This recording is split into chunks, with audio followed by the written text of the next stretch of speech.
Hello दोस्तों, आप लोगों को बहुत स्वागत है हमारे यूट्यूब के official channel text book academy में। आज की वीडियो में बात करने वाले हैं प्रेसिडेंट ऑफ इंडिया मतलब राष्ट्रपति के बारे में, जिसको जानेंगे कि किन किन अनुच्छेदों के अंतर्गत राष्ट्रपति का उल्लेख किया गया है, उसके शक्तियों के बारे में, उसकी योग्यता के बारे में और उसके चुनाव प्रक्रिया के बारे में। मतलब सारी चीज़ें राष्ट्रपति से जो भी जुड़ी चीज़ें होंगी उनको एक एक करके देखेंगे अनुच्छेद के माध्यम से।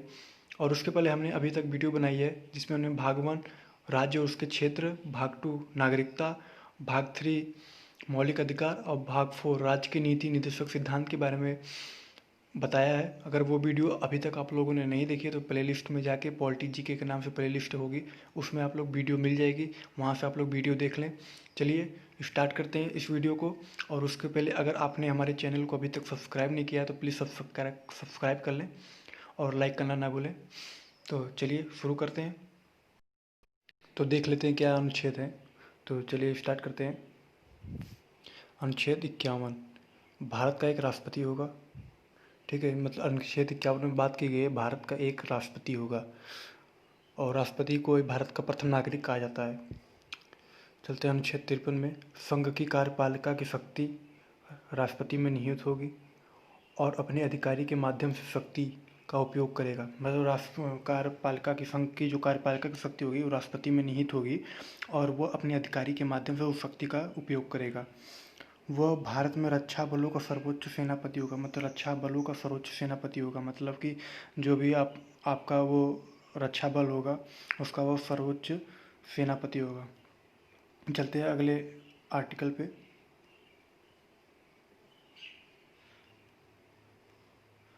थोड़ा सा कलर दोस्तों चेंज कर लेते हैं। राष्ट्रपति का चुनाव।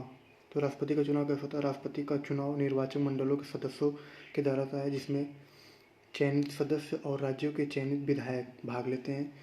राष्ट्रीय राजधानी क्षेत्र दिल्ली 70वें संशोधन अधिनियम द्वारा इसे जोड़ा गया है और इसमें पांडिचेरी के चयनित विधायक भी भाग लेंगे। ठीक है दोस्तों, चलते हैं नेक्स्ट पॉइंट देखते हैं। संसद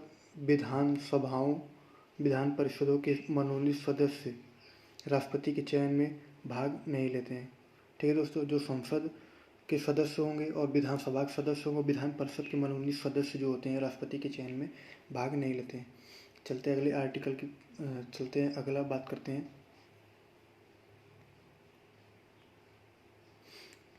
अगला आर्टिकल है आर्टिकल 55। आर्टिकल 55 में बात की है चुनाव के तौर तरीकों के बारे में बताया गया है। मतलब आर्टिकल 55 में राष्ट्रपति के चुनाव के बारे में बताया गया है। आर्टिकल 56 में राष्ट्रपति के कार्यकाल के बारे में बात की है कि राष्ट्रपति का कार्यकाल कितना होगा। तो राष्ट्रपति का कार्यकाल 5 वर्ष होता है। अनुच्छेद 57 में पुनर्निर्वाचन, मतलब कि उसका पुनर्निर्वाचन मतलब उसे चुना जाएगा, इसके बारे में बात की गई है। चलते हैं अगले आर्टिकल की तरफ। अगला आर्टिकल है इसमें आर्टिकल 57 का ही पार्ट है जिसमें कुछ पॉइंट हैं, उसको देख लेते हैं। जिसका राष्ट्रपति अपना त्यागपत्र उपराष्ट्रपति को सौंप सकता है। क्या है? सौंपेगा, मतलब कि जो राष्ट्रपति होगा वो अपना त्यागपत्र उपराष्ट्रपति को सौंपेगा। राष्ट्रपति कई कार्यकाल के पुनर्निर्वाचित होता है, मतलब राष्ट्रपति कई कार्यकाल के लिए पुनर्निर्वाचित होता है। अब बात करते हैं अनुच्छेद 58 की। अनुच्छेद 58 में राष्ट्रपति की योग्यता के बारे में बात की गई है। अनुच्छेद 59 जिसमें कई प्रकार की शर्तें हैं कि इन शर्तों के बाद ही आप राष्ट्रपति के चुनाव के लिए चुने जाएंगे। शपथ ग्रहण समारोह अनुच्छेद 60 के माध्यम से संपन्न कराया जाता है। जो शपथ ग्रहण समारोह होता है आपका, जिसे आप अगर चुनाव जीत गए हैं उसके बाद आपको जिस पद के लिए शपथ दिलाई जाएगी उसको अनुच्छेद 60 में वर्णित किया गया। मतलब राष्ट्रपति के चुनाव के लिए शपथ ग्रहण, राष्ट्रपति शपथ की पद लेंगे आप अनुच्छेद 60 के माध्यम से। चलते हैं नेक्स्ट आर्टिकल की तरफ। नेक्स्ट आर्टिकल है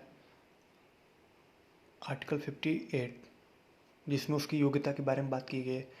वह भारत का नागरिक हो, ठीक है, इंडियन सिटीजन, 35 वर्ष की आयु पूरी कर चुका हो।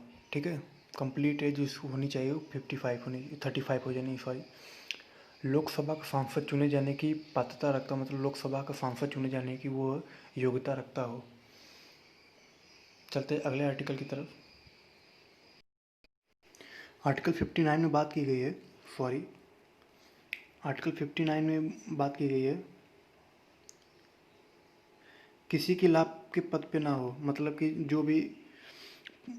जो भी चुनाव लड़ रहा है राष्ट्रपति के लिए, वो कोई प्रॉफिटेबल पोस्ट पे ना हो। राष्ट्रपति सांसद अथवा किसी विधानमंडल के सदन का सदस्य नहीं होगा। राष्ट्रपति संसद यानी पार्लियामेंट और किसी भी विधानमंडल के सदन का सदस्य नहीं होगा। चुनाव हेतु किसी उम्मीदवार के नामांकन के लिए निर्वाचक मंडल के द्वारा कम से कम 50 सदस्य प्रस्तावक और 50 सदस्य अनुमोदक आवश्यक होने चाहिए। मतलब कि जब आपका जो भी नामांकन करेंगे, जब भी आप अपना पर्चा भरेंगे, उसके लिए कम से कम आप 50 सदस्य प्रस्तावक के रूप में और 50 सदस्य अनुमोदक के रूप में अवश्य होने चाहिए। यह शर्तें हैं जिसका उल्लेख आर्टिकल 59 में किया गया है। चलते अगले आर्टिकल की तरफ। अगले आर्टिकल में बात की गई शपथ ग्रहण के बारे में। अनुच्छेद 60 में शपथ ग्रहण के बारे में बात की गई। भारत के मुख्य न्यायाधीश द्वारा शपथ दिलाई जाती है, मतलब राष्ट्रपति को भारत के मुख्य न्यायाधीश द्वारा शपथ दिलाई जाती है। यदि वह अनुपस्थित है तो उस स्थिति में कौन उसको शपथ दिलाएगा, मतलब राष्ट्रपति को कौन शपथ दिला सकता है उसके बारे में जानते हैं कि जब न्यायाधीश अनुपस्थित होंगे तो उस स्थिति में उच्चतम न्यायालय के किसी वरिष्ठ न्यायाधीश द्वारा राष्ट्रपति को शपथ दिलाई जाएगी। चलते हैं अगले आर्टिकल की तरफ। अब जान लेते हैं राष्ट्रपति पर महाभियोग किन किन स्थितियों में लगाया जा सकता है, जिसका उल्लेख आर्टिकल 61 में किया गया है। संविधान के उल्लंघन पर महाभियोग का प्रबंधन है। अगर आप संविधान का उल्लंघन करते हैं तो उसी स्थिति में आप पर महाभियोग लगाया जा सकता है। इस प्रकार के किसी भी आरोप को लाने से पहले राष्ट्रपति को 14 दिन पहले इसकी सूचना दी जाती है। मतलब इस प्रकार का आरोप प्रत्यारोप लगाने के लिए राष्ट्रपति को 14 दिन पहले सूचित किया जाता है, और जहां से यह प्रस्ताव लाया जाता है वहां के 1/4 सदस्यों के हस्ताक्षर अवश्य होने चाहिए। मतलब यह प्रस्ताव जहां से भी लाया जाएगा, मतलब राष्ट्रपति के ऊपर महाभियोग जिस स्थिति में लगाया जाएगा और ये प्रस्ताव जहां से लाया जाता है वहां पे 1/4 सदस्यों के हस्ताक्षर होने जरूरी हैं, नहीं तो उस स्थिति में ये महाभियोग मान्य नहीं होगा। और इसकी सूचना राष्ट्रपति को 14 दिन पहले दी जाती है। उस सदन में विधेयक के स्वीकृत होने के बाद महाभियोग को उस सदन के कुल सदस्यों के 2/3 से अधिक बहुमत होने पर पारित किया जाता है। मतलब जब यह महाभियोग लगाया जाता है उस स्थिति में 1/4 सदस्यों के हस्ताक्षर होने चाहिए, और उस सदन में विधेयक के स्वीकार किए जाने पर महाभियोग जब भी लगाया जाएगा उसमें 2/3 से अधिक बहुमत होना चाहिए। मतलब कुल जितने सदस्य हैं उनका 2/3 से अधिक बहुमत होना चाहिए, तभी ये महाभियोग पारित किया जाएगा और राष्ट्रपति पर लगाया जाएगा, जिसकी उल्लेख अनुच्छेद 61 में की गई है। चलते हैं अगले पॉइंट की तरफ। अगला पॉइंट है संसद के मनोनीत सदस्य राष्ट्रपति के निर्वाचन में भाग नहीं लेते हैं, जबकि महाभियोग प्रक्रिया में पूर्ण हिस्सा लेते हैं। संसद के जो मनोनीत सदस्य हैं राष्ट्रपति के चुनाव में भाग नहीं लेते हैं। निर्वाचन मतलब चुनाव में भाग नहीं लेते हैं, लेकिन महाभियोग प्रक्रिया में पूर्ण रूप से भाग लेते हैं। चलते हैं राष्ट्रपति की शक्तियों के बारे में बात करते हैं कि राष्ट्रपति कौन कौन सी शक्ति होती हैं। तो राष्ट्रपति की निम्न शक्तियाँ होती हैं। पहले देखते हैं कार्यपालिका शक्तियाँ। भारत के न्यायवादी, नियंत्रक एवं महालेखा परीक्षक, मुख्य चुनाव आयुक्त एवं अन्य आयुक्तों, संघ लोक सेवा आयोग के अध्यक्ष, सदस्यों और राज्यों के राज्यपालों, वित्त आयोग के अध्यक्ष, सदस्य आदि की नियुक्ति राष्ट्रपति के द्वारा की जाती है। ठीक है दोस्तों, भारत के महान्यायवादी और नियंत्रक, महालेखा, संघ लोक सेवा के अध्यक्ष, मतलब इस प्रकार के सदस्यों की, राज्यपालों की, वित्त आयोग के अध्यक्ष, सदस्यों आदि की नियुक्ति राष्ट्रपति के द्वारा की जाती है। चलते हैं अगली शक्ति के बारे में बात करते हैं। अगली शक्ति है विधायी शक्तियाँ। संसद सत्र को आहत करने, सत्रावसान करने, लोकसभा को भंग करने की शक्ति राष्ट्रपति के पास होती है। संसद को आहूत करने मतलब भंग करने की शक्ति राष्ट्रपति के पास होती है। विशेष प्रकार के विधेयकों जैसे धन विधेयक, भारत की संचित निधि से व्यय करने की मांग करने वाले विधेयक आदि को प्रस्तुत करने के मामले में राष्ट्रपति की पूर्व अनुमति आवश्यक होती है। मतलब जो भारत की संचित निधि है उनमें से अगर आप कोई भी विधेयक, धन विधेयक पारित करना चाहते हैं तो उसके पहले आपको राष्ट्रपति की अनुमति लेना आवश्यक है। बिना राष्ट्रपति की अनुमति के अनुदान का आवंटन नहीं किया जाता है। साथ ही वह केंद्र और राज्य के मध्य आय के बंटवारे के लिए प्रत्येक 5 वर्ष में एक वित्त आयोग का गठन करता है। मतलब प्रत्येक 5 वर्ष में एक वित्त आयोग का गठन सेंट्रल और स्टेट लेवल पे राष्ट्रपति द्वारा किया जाता है। चलते अगले पॉइंट की तरफ। अगला पॉइंट है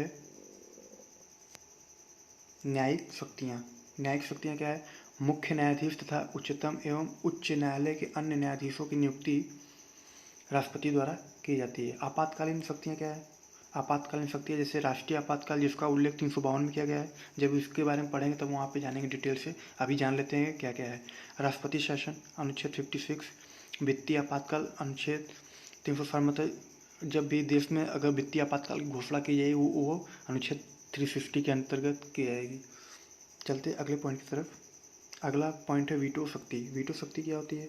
पूर्ण वीटो। इसमें कई प्रकार के वीटो होते हैं। पूर्ण वीटो विधेयक पर अपनी अनुमति को रोके रखना, इसके बाद विधेयक समाप्त होता है। मतलब कोई भी विधेयक पारित हुआ उस पर अपनी अनुमति को न देना, जिसके कारण वो विधेयक समाप्त हो जाता है, इसको कहते हैं पूर्ण वीटो। निलंबित वीटो। वीटो क्या होता है? विधेयक को पुनः विचार के लिए भेजना। मतलब कोई भी विधेयक अगर पारित किया जा रहा है उस पे अपनी सहमति को पुनः विचार के लिए भेज सकता है, रिटर्न कर सकता है राष्ट्रपति। 2006 में राष्ट्रपति डॉक्टर एपीजे अब्दुल कलाम ने लाभ के पद पर विधेयक निलंबित वीटो का प्रयोग किया था। चलते हैं अगले पॉइंट की तरफ। अगला क्या है? Pocket veto. राष्ट्रपति को भेजे गए किसी भी विधेयक पर कोई कार्रवाई न करना।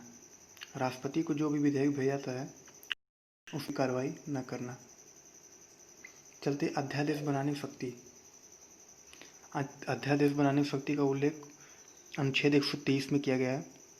अध्यादेश का सांसद की पुनः बैठक के 6 सप्ताह के भीतर अनुमोदन प्राप्त करना अनिवार्य होता है। मतलब कोई भी अध्यादेश हो वो संसद की पुनर्बैठक, मतलब संसद की दोबारा बैठक के 6 सप्ताह के भीतर अनुमोदन, मतलब उस अध्यादेश पे प्रस्ताव पारित करना अनिवार्य होता है। अध्यादेश का मैक्सिमम टाइम 6 मंथ या 6 वीक होता है। वह केवल प्रधानमंत्री की अध्यक्षता वाली मंत्रिपरिषद की सलाह पर अध्यादेश जारी कर सकता है। मतलब कोई भी अध्यादेश प्रधानमंत्री का जो मंत्रिमंडल होता है उसके सलाह के पर अध्यादेश जारी किया जा सकता है या कर सकता है। चलिए लास्ट पॉइंट पे चलते हैं। राष्ट्रपति की क्षमादान शक्ति के बारे में बात कर लेते हैं, जिसका उल्लेख अनुच्छेद 72 में किया गया है। राष्ट्रपति के पास संघीय कानून अथवा कोई कोर्ट मार्शल या मृत्यु दंड के मामले में दंडित किसी व्यक्ति के दंड को माफ़ करने, रोक लगाने, बदलने, लघुकरण करने की शक्ति राष्ट्रपति के पास होती है। मतलब अगर कोई भी किसी भी व्यक्ति को मृत्यु दंड दिया जाता है तो उस मामले में वो उस पर माफ़ी दे सकता है, रोक लगा सकता है, उसके फांसी पर रोक लगा सकता है और उसके दंड को बदल सकता है। इस प्रकार की शक्तियाँ राष्ट्रपति के पास होती हैं। लोकसभा का विश्वास मत हासिल न कर पाने पर केंद्रीय कैबिनेट को निलंबित करने की शक्ति राष्ट्रपति के पास होती है। मतलब अगर केंद्रीय कैबिनेट का जो मंत्रिमंडल होता है वो लोकसभा का विश्वास मत हासिल नहीं कर पाता है तो उस स्थिति में उसको निलंबित करने का अधिकार राष्ट्रपति के पास होता है। इस प्रकार की शक्तियाँ राष्ट्रपति के पास होती हैं। विधेयकों के संबंध में निलंबन वीटो शक्ति का प्रयोग कर सकता है राष्ट्रपति। इस विधेयकों के संबंध में निलंबन वीटो की शक्ति का प्रयोग राष्ट्रपति कर सकता है। तो दोस्तों उम्मीद करते हैं कि ये नोट्स आप लोगों को समझ में आया होगा। अगर आप लोग इसकी पीडीएफ चाहते हैं तो पीडीएफ डिस्क्रिप्शन बॉक्स में लिंक में दे दिया जाएगा, जहाँ से आप लोग नोट्स बना सकते हैं। और उम्मीद करते हैं दोस्तों वीडियो अच्छी लगे तो दोस्तों के साथ ज़्यादा से ज़्यादा शेयर करें। और अगले वीडियो में हम लोग इससे जुड़े कुछ क्वेश्चन आंसर डिस्कस करेंगे जो आपके सभी एग्जाम के पॉइंट ऑफ से इंपॉर्टेंट होंगे। तो चलिए मिलते हैं नेक्स्ट वीडियो में, तब तक के लिए थैंक यू।